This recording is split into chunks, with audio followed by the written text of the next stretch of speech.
Welcome in to Embrace on the Jordan Shaheen Talk Network. We are lucky enough to have St. Louis Post-Dispatch investigative reporter. He's made appearances on the Rachel Maddow Show. He's had tons of touted news work. And Jeremy Kohler, thanks so much for joining us. Well, thanks for having me.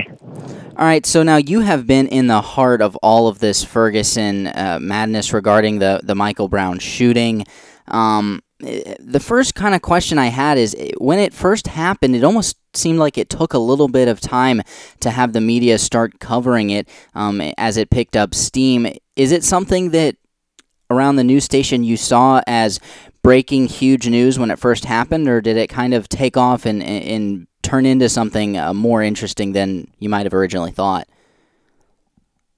Yeah, well, it was, at least by our newsroom, recognized this as a big story right from the onset. It happened on a Saturday afternoon, and it was top of page one on Sunday with a huge headline: "Officer Kills Ferguson Teen." And I think maybe for the rest of the national media, it took a day or two to understand that there were some major questions behind what happened, and that this was something that was worth sending reporters to St. Louis for. No, definitely, and along with that, the St. Louis Post-Dispatch and yourself were able to release some interesting testimony from one of two construction workers who were kind of external witnesses, if you will, who happened to see the shooting. And can you tell us a little bit about what they said? Sure. That was our big scoop in yesterday's paper, in fact. So until now, most of the witnesses that have come forward to talk to the media have been people that live in the Canfield Green apartments where Michael Brown was shot, or live in the area, or even knew Michael Brown. We actually were able to track down a construction worker that was working in the neighborhood that day with his partner, and witnessed the shooting. And it was significant, we thought, because they essentially backed up with what a lot of the previous witnesses had said, in that there was an initial struggle at the car, which our source did not see, but heard a gunshot, looked up and saw Mike Brown running away from the officer, who fired at his back. And then Mike Brown turns around with his hands up and says, "Okay, okay, okay, okay, okay." Begins moving toward the officer. The source that we talked to wasn't sure if he was stumbling or walking. Okay. But then the officer fired a number of shots at Mike Brown, killing him. Okay, I mean, and that it's definitely an extra, just another kind of external voice is a big witness to have. Going along with, I mean, everything that's kind of come out of this, it's turned into this. I don't want to say racially charged, but I mean it's become a big issue of very least, between the police and the residents of Ferguson County. Very charged issue, with some violence erupting between police officers and protesters. Whoever started it kind of being unimportant at the moment. Have you ever seen anything in St. Louis in your time as a reporter this emotionally charged or tense within the city? No, not even close. And I've been reporting in St. Louis for 16 years, and this is the biggest story that I've ever covered by far. And does that, in any sense, make it? Is it harder to cover something like this when there's so many points of view? You've got many witnesses, as you said, you've talked to. Or in a sense, is it kind of an interesting thing to cover, seeing every little piece of evidence kind of slowly come out? Sure, it can be overwhelming at times. It's unfortunate to work in a very aggressive newsroom. We've had a lot of reporters and photographers and editors working on the story for going on a month now. So, we've done a pretty good job of splitting up duties, and each reporter kind of taking a thread of the story to see where it will go.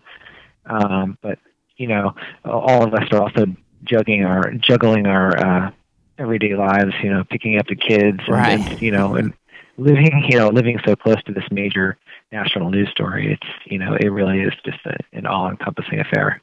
And now that kind of you've covered it, like you said, for about a month now, that the original dust has settled a little bit. I mean, at this point, there's been so many stories, so much coverage, so many pieces, so many witnesses, etc. I mean, what can our listeners and just the average person following the story see as kind of the unarguable facts at this point? What are 100% concrete do we know? And then kind of how can we go from there to figure out where to go from here? I want to be careful about saying what at this point, and the only thing we know is what people say. Okay. So I think obviously the next big step is going to be what the grand jury decides in St. Louis County as to whether or not to prosecute the police officer, and also what happens with the parallel federal investigation into whether Mike Brown's civil rights were violated. Okay. And then thirdly, there's a separate investigation into the actions of the Ferguson Police Department on a daily basis, and whether or not civil rights are upheld, on a daily basis. And then along with that kind of question I've had throughout a lot of this that I don't think anyone has specifically necessarily addressed, but is just whether this is necessarily a rogue cop acting in a certain way, or is this, in a sense, because you see other situations like this, I mean, are these police officers just following the training they've been given? I mean, whether that be wrong or right, a whole separate issue. Is it necessarily, would you say, officers acting out, or is it necessary, or could you, argue that it's a system of training them that might be a little flawed? Well, I mean, that's really the crux of the issue, and I think I don't know enough to say one way or the other. Certainly, people tend to be divided into camps. There's the camp that believes that this is police brutality, and that Mike Brown's civil rights were taken away. But there's a camp that believes the officer was protecting himself and had the right to do so, and that he felt like his life was in jeopardy and acted reasonably. So I think we'll have to wait until we see what the authorities ultimately believe after they weigh all the evidence. Because, I mean, going along with that, I mean, I know myself anyways, every little thing that comes out, I mean, my opinion of the whole thing changes a little bit. It's one of those that I think, as the average person, it's hard to know what happened, and honestly, we may never know exactly what happened. But how would you urge the average listener, the average reader, whether it be the St. Louis Post-Dispatch or a major news, a national news magazine, how would you, as a reader or the average person, approach this story as far as forming opinions on it, because there is so many pieces of evidence coming out, kind of trickling over time? Sure, I would bring some skepticism to what you read, and I would tend to trust news sources that are professional. This story has brought out a lot of bloggers, and people that are not trained journalists that are reporting rumors as fact and kind of confusing the issue. So I would urge people to pay less attention to those sources and more attention to traditional media, St. Louis Post-Dispatch, and some of the established media that have been covering this story. All right, my last question, kind of before we wrap it up, was just how. I mean, this is. I mean, as we see, we're already a month out in getting new evidence with all of these grand juries set. I mean, what is the timeline looking like in general as far as when, things are going to start to kind of come to some sort of a decision within the courts? Oh, I believe that within a month, you'll see some final decisions, at least in the St. Louis County grand jury investigation. I don't think it'll be too long. Okay, well that's definitely kind of good news to start to wrap it up and kind of get something done as a result of it.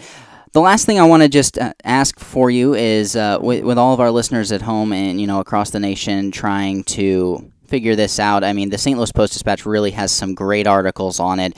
You yourself have incredible reporting skills and write some great pieces. I just wanted you to maybe mention where they can check out some of your work and the St. Louis Post-Dispatch work, and kind of keep up with the first line of news on this story. Okay, well, thanks for asking. Our website is stltoday.com, and we have had Ferguson coverage front and center just about every day since the shooting. We also have mobile apps for iPhone, Windows Phone, and Android. Awesome. I mean, and I can tell you right now, people at home, that I have the St. Louis Today app. It's great. The coverage you guys give is awesome. And as you were talking about bloggers and people not really knowing what they're doing and to be skeptic, I can tell you guys at home firsthand that the St. Louis Post-Dispatch is one you can absolutely trust. So, first of all, thank you so much, Jeremy, for joining us. Really appreciate it. You shed a lot of light on the subject, and I think we've all benefited from that. I appreciate it. It's my pleasure. All right, well, we will be right back after a short break on Embrace, courtesy of the Jordan Shaheen Talk Network.